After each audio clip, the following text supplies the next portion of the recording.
Fragile nature is exactly the right phrase.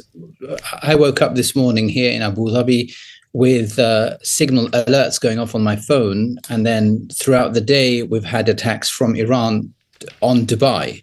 As late as 45 minutes ago, there were attacks, drone attacks, interceptions from Iran into Dubai. So here in the region, especially on this side of the Strait of Hormuz, it didn't feel like a day in which there haven't been violations, but there's been not much coverage of that. Now, Ghalibaf, the Speaker of the Parliament, calling this unreasonable, it doesn't seem like an outright rejection. My question to the audience and for all of us thinking people is, why does Iran care about Lebanon? And that's part of the problem, that Iran hasn't given up its imperial ambitions, that violation in Lebanon, which means Israel's counterterrorism measures, that wasn't a violation of Iranian sovereign space. And yet it still harbors these ambitions that it's trying to exert pressure on Lebanon and Israel's efforts there. So I think that's something for us to think about, that it's not just Iran's concerns about Iran. Iran still has these ambitions around the region, which was one of the reasons why October 7th happened 3 years ago. And this is downstream from that terror attack that Hamas instigated with Iranian government support, that continues to ricochet around the region and the world. I'm glad you went there, Dr. Husain, because I think one of the things we're trying to figure out too, because Israel has continued its ambitions, right? It seems like, and its attacks on Lebanon. So are you saying that Iran still has bigger ambitions by being concerned about that? And so I think we were trying to say, well, Israel has to stop. So help us understand, you understand this region, the dynamics between all of these players and what their missions are and how it might not coincide with what the U.S.'s ambitions are. Because I thought this was about, the nuclear ambitions of Iran. Yes. I mean, you're absolutely right. The nuclear ambitions are linked to having an Iran that is surrounding Israel with proxies, which was previously the Syrian government, the Lebanese government led by Hezbollah, and in Yemen, there are Houthi attacks that are anti-Israeli, and supporting movements inside Saudi Arabia, inside Bahrain. So these are all movements outside of Iran. And now we have a situation that Iran is trying to negotiate control of the Strait of Hormuz, which it didn't have previously. Now, all of that, and you're right to ask the question about Israel, plays to Israel's existential angst.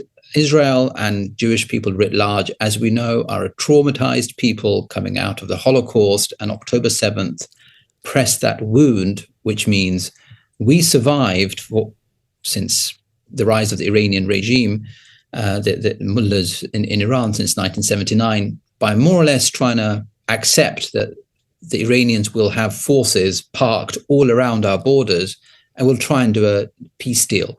October 7th made the Israelis realize we can't have that world again, and we don't trust the Iranian intentions, and they will support Hamas and Hezbollah, attack our people again. Therefore, we'll go after them everywhere, including Iranian nuclear ambitions. And I'm afraid to say this, but it's the truth, and we can't shy away from the truth.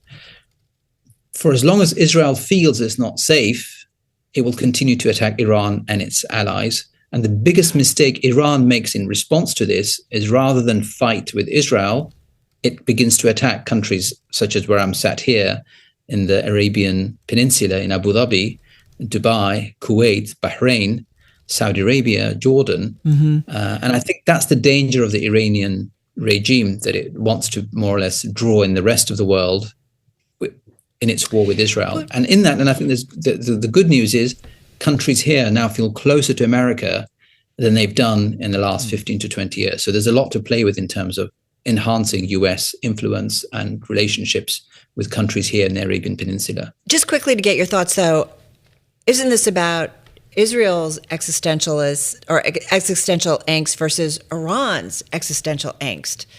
Is that what's kind of like, how? Yeah, if you've got that going on, you tell me how you end that.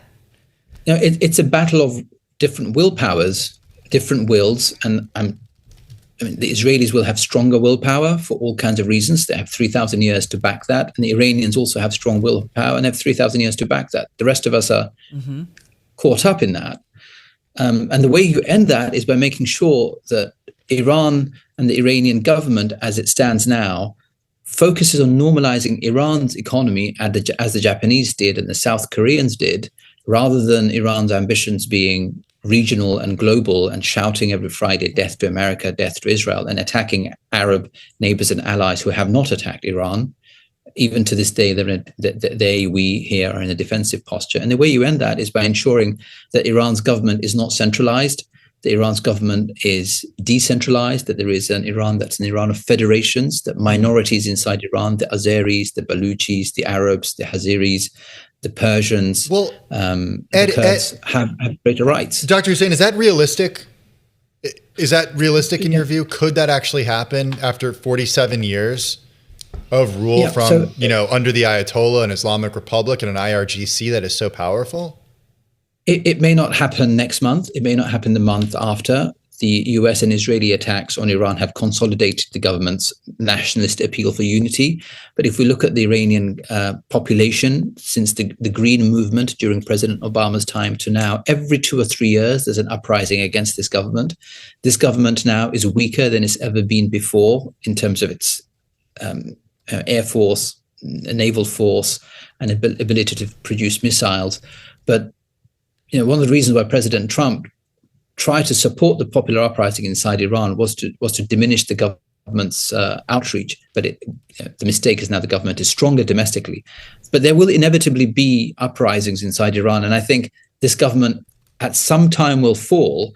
And we in the West, with our Arabian allies, need to have a perception of what a federalized Iran looks like, where there isn't a centralized control by the IRGC. And that's where I think all of us are failing. We just don't have an alternative vision for Iran without disrupting, without causing refugee flows, without causing further conflict, that all of these minorities inside Iran, Azer is 25% of the country, close to Azerbaijan, Turkic population, the Kurdish population, huge inside Iran.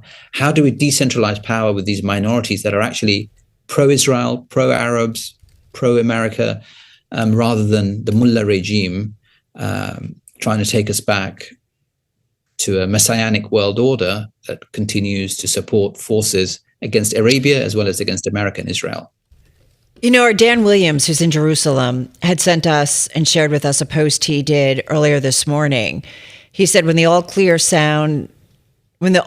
sounded after the last Iranian missile launch in the early hours of the morning and the ceasefire took hold, my neighbors filed out of the communal bomb shelter, smiling wearily and wishing one another well, quote, until we meet again in 2 weeks' time.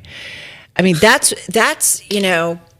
I don't know, the reality. Like, you talk about this federalized Iran, what that might look like, and having the ability or having the trouble kind of figuring that out. Is that because it's impossible? I've had conversations with folks about the region, informed people, and just saying, it is existential. There's something in the culture of Iran, that they are preparing for. And so you can't just get rid of that overnight. So it makes me wonder, can there be a federalized Iran?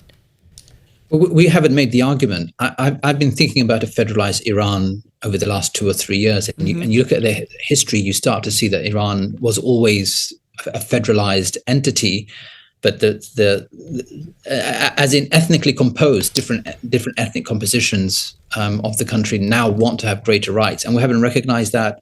For example, Azerbaijan and Azeris have a strong relationship. We haven't focused on that. We have ability from Turkey and our NATO ally to project power into Iran that terrifies Iran because they have a long war with the Turks going back to the 1550s. It's another existential battle. But the point that you made is fundamentally true, that Iran has this long willpower to fight. Mm-hmm. The Iranians, or the Persians rather, famously fought the Romans for 700 years, from 7 AD onwards. So they have a long strategic vision. We, on our side, our Arabian, American, and our Israeli allies, haven't really cast a long-range vision back into Iran, that we don't want to see an Islamist regime that threatens both Arabs and Jews and Americans, both in the region and around the world.